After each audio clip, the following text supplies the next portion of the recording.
Ya, kembali di program spesial Metro TV Q&A. Nah, tadi kita sudah mendengarkan di segmen sebelumnya tentang kisah Mbak Nunung ya, yang menjadi temperamen ketika telah menghadapi banyak sekali tantangan-tantangan hidup. Nah, ini tuh sebenarnya sebabnya apa dan kenapa?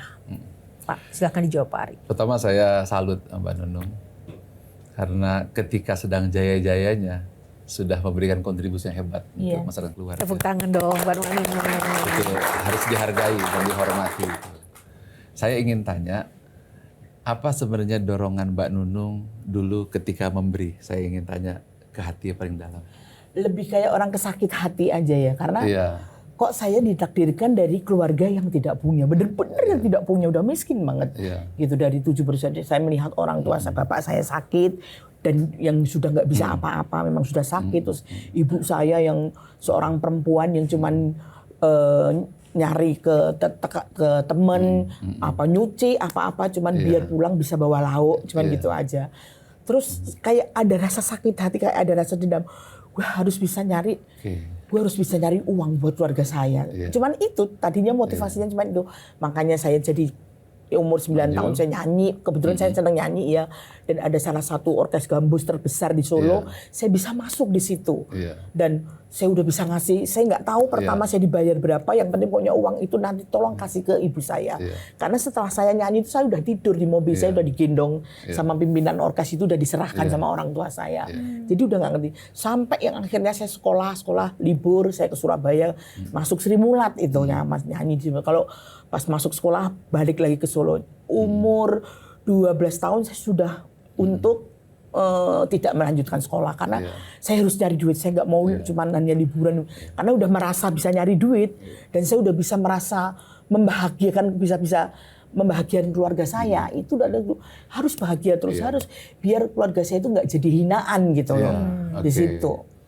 Jadi kita nanya bahwa apa tujuan dari ketika memberi orang, membantu orang adalah untuk apa sebenarnya? Yang paling penting? Ya agar keluarga saya bisa hidup mapan. Untuk apa keluarga bisa hidup mapan? Iya biar dia bisa makan, bisa bukan hanya ini hari makan, besok yang saya makan apa, dan saudara-saudara saya bisa sekolah sampai setinggi mereka. Kalau sudah tinggi, lalu kenapa?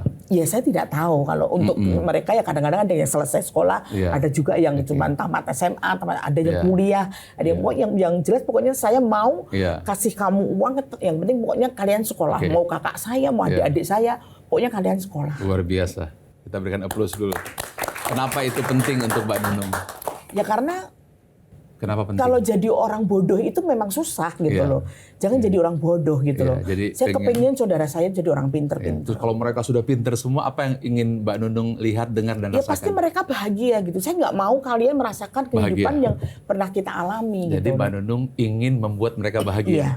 Apa rasanya melihat mereka bahagia? Saya bangga. Seperti apa? Walaupun mereka semua ternyata akhirnya cuma mengecewakan saya. Gitu.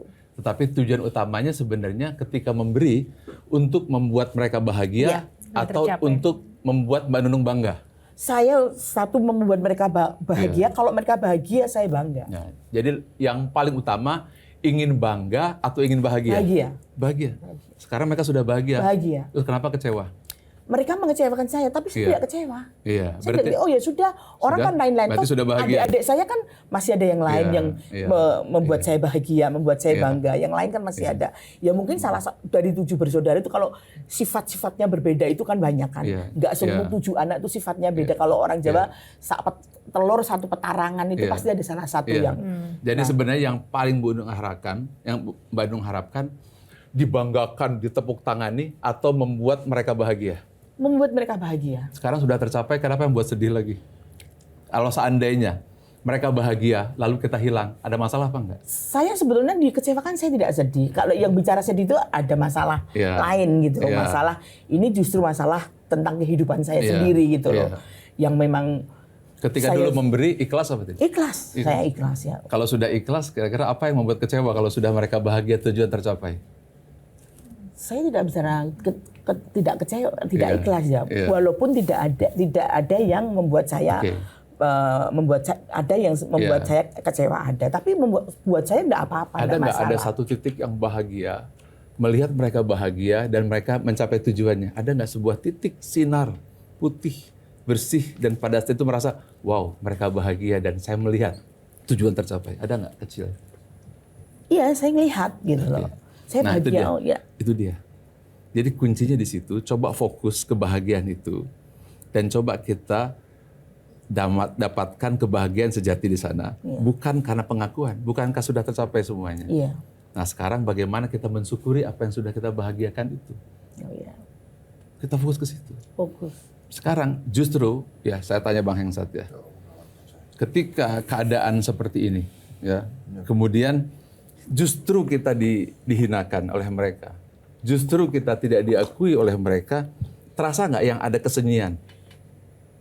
Terasa tidak ada yang sebuah kesepian? Terasa nggak ada satu zat yang dia mengatakan, kamu bekerja untuk aku kan? Yang namanya Tuhan. Terasa nggak ada sebuah kedamaian, ketenangan? Iya, ada. Fokus. Ada. Kalau kita fokus kepada pengakuan penghargaan, sakit nggak hati kita? Sakit. Tapi kalau kita fokus, wow, saya di sini ada merasakan sebuah cahaya dan saya merasakan sesuatu yang paling membahagiakan. Ketika tidak ada lagi keramaian lingkungan, tidak ada tepuk tangan, dan pada saat itulah justru kita mendapat kebahagiaan sejati. Terasa di situ. Dan itulah momentum yang paling baik yang disebut dengan spiritual happiness. Saya pernah hidup seperti itu. Saya ketipu, sekian miliar uang saya hilang. Ketika uang saya hilang, saya sujud dan saya mengatakan terima kasih. Kini uangku hilang, aku selama ini menyembah uang, aku selama ini menyembah manusia, kini aku benar-benar merasakan kedamaian kepadamu. Ini yang disebut dengan spiritual happiness. Mbak Nunung harus pindah ke situ. Justru terima kasih. Karena mereka menghina saya, terima kasih mereka melupakan saya. Sekarang giliran saya dengan Tuhan saya yang membuat saya bahagia. Nah kebahagiaan Mbak Nunung kemarin, mohon maaf ya, masih pada titik emosional happiness. Dan itu dijamin nggak akan pernah bahagia sampai kapanpun. Tidak akan pernah sampai titik apapun. Jadi emotional happiness itu Palsu. Sesuai dengan judul kita, emotional rescue-nya gimana? Karena itu jawabannya spiritual rescue. Oh, jawabannya Spiritual rescue adalah ketika kita bisa memberi dengan setulus-tulusnya. Konkretnya Mbak Nunung harus berlatih apa, Pak Ari? Harus gimana untuk mendapatkan pindahkan fokus. Jadi fokusnya bukan kepada pengakuan orang lain, tapi kita pindahkan fokus bahwa saya sudah mencapai tujuan saya, dan dia justru merasakan kebahagiaan, dan disitulah kebahagiaan sejati kita hadir. Nah, kalau tadi yang disampaikan Mbak Nunung, Pak Ari kan menjadi temperamen karena persoalannya, terus kemudian 16 tahun dengan psikiater. Iya. Ini wajar nggak sih? Sebenarnya dikasih obat juga nggak akan sembuh. Tetapi kita yang perlukan adalah fokus kepada yang disebut dengan grand why-nya. Jadi ketika memberi kan ada strong why. Strong why itu saya beri nanti saya dapat balik. Itu pasti kecewa. Oke. Big why, saya kasih nanti ditepuk tanganin. Juga akan kecewa. Tapi kalau saya memberi karena sepenuh hati saya beri, 1, 2 hilang, maka kita bahagia. Jadi kita fokus memberinya kita pindahkan. Itu akan buat bahagia sejati. Kalau ada respon begini, Pak Ari. Ya lo enak ngomong kayak gitu, udah tajir, udah sukses. Kita kan belum. Itu gimana tuh Pak? Menghadapi orang-orang kayak... Sebenarnya, coba lihat deh. Semua orang-orang yang pada level tertentu pasti dia ingin memberi. Contohnya ketika Idul Fitri kan, orang berlomba-lomba untuk memberi uangnya, kemudian ingin mengasihi. Nah pada saat kondisi seperti itu sebenarnya ada nilai-nilai batiniah spiritual yang hidup. Nah Mbak Nunung harus menemukan itu. Satu saja. Iya.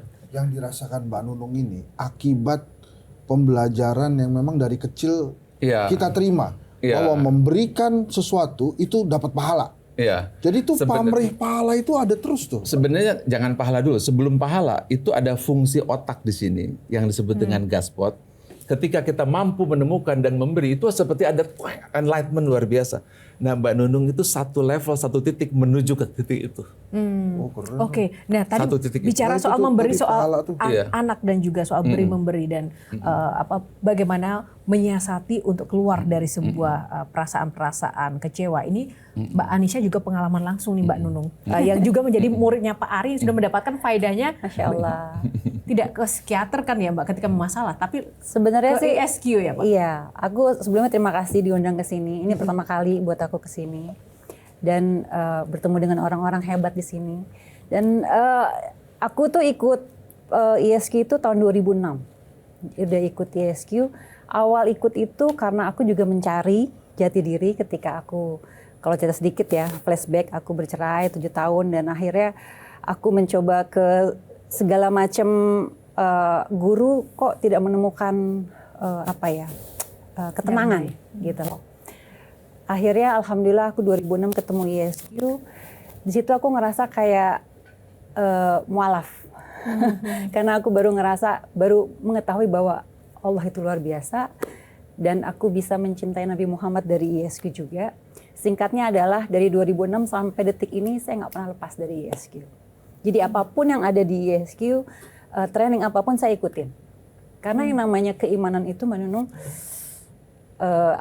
tuh naik gitu. Apalagi saya juga punya anak yang udah menikah, terus yang kedua anak 28 tahun mau menikah, dan ada anak yang ABG sekarang 17 tahun. Itu juga dunia zaman sekarang memang netizen itu kan maha benar netizen. Sampai anakku yang akun itu sempat dibully, saya mohon maaf sampai harus disuruh bunuh diri. Dan yang aku mau Pak Ari tolong kasih wejangan buat anak-anak di luar sana. Kenapa sih sekarang tuh ada istilah mental health, overthinking, bla bla bla itu. Itu kayaknya tuh sesuatu yang sangat sangat memberatkan gitu buat anak-anak zaman sekarang. Gitu. Oke, menarik ini pertanyaan kita semua dan pasti anak-anak dan juga adik-adik yang ada di sini. Ini ada remaja semua kan? Ya, remaja semua di sini, tapi jangan dijawab, kita jadi saat lagi Q&A masih akan kembali tetaplah bersama kami karena setiap pertanyaan selalu ada jawaban. Saya seperti Mbak Nunung, persis seperti Mbak Nunung. Saya marah dengan keadaan. Solusinya obat. Kalau ini kayak ada solusi, ada membuat lega gitu loh.